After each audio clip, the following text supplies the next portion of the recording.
আজকে খুব মজার একটা কাসকি মাছের তরকারি আপনাদের সাথে শেয়ার করুম। আশা করি রেসিপিটা আপনাদের ভালো লাগবে। যদি ভালো লাগে ভিডিওতে একটা লাইক দিন, কমেন্ট করে জানান কেমন লাগছে, আর একটু কষ্ট করে শেয়ার করে দিন। কাসকি মাছের তরকারি রান্না করবার লাগে আমি এখানে পড়লই লইছি কাসকি মাছ। আমি অনেক কেজি কাসকি মাছ খুব ভালো করে ধোয়া পরিষ্কার করে লইছি।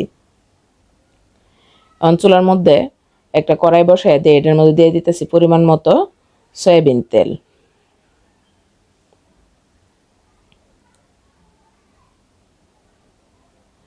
তেলটা হালকা গরম হয়ে আইলে এখন এটার মধ্যে দিমু পেঁয়াজ কুচি। আমি এখানে 4টা বড় সাইজের পেঁয়াজটা কুচি করে লইছি। আমার মাছ যেহেতু এখানে একটু বেশি, এর লেগে আমি পেঁয়াজটা একটু বাড়াইয়া দিছি। আপনারা মাছের পরিমাণ বুঝা পেঁয়াজটা বাড়াইয়া কমাইয়া দিবেন।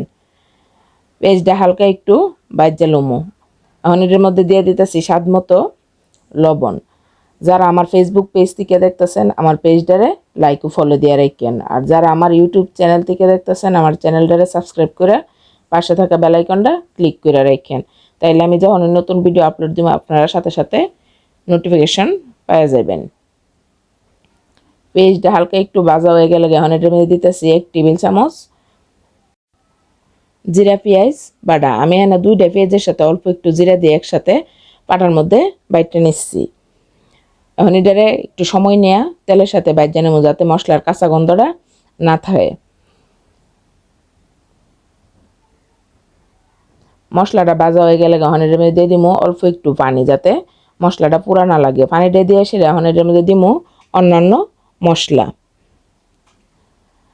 2 চা চামচ হলুদ গুঁড়া, 2 চা চামচ মরিচ গুঁড়া, 1 চা চামচ ধনিয়া গুঁড়া দিয়ে সেরা হাতা দিয়া নাইরা একটু মিশিয়ে দিমু।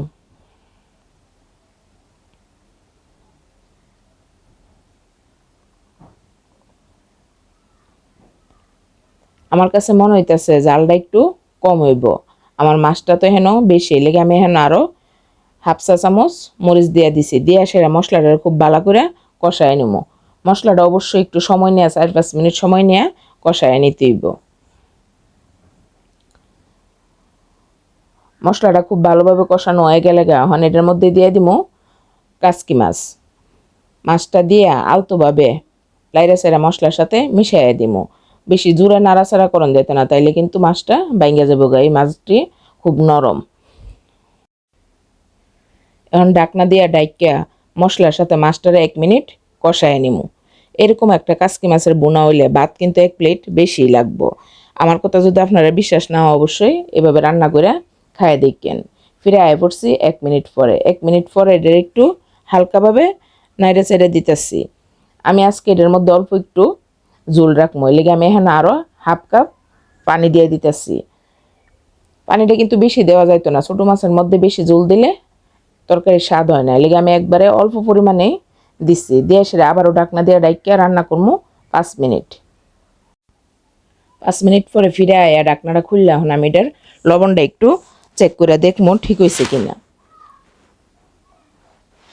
আমার কাছে মনে হইতেছে তরকারির লবণটা একটু কম হয়েছে, এর লেগে আমি এখন আরও একটু লবণ দিয়ে দিতেছি।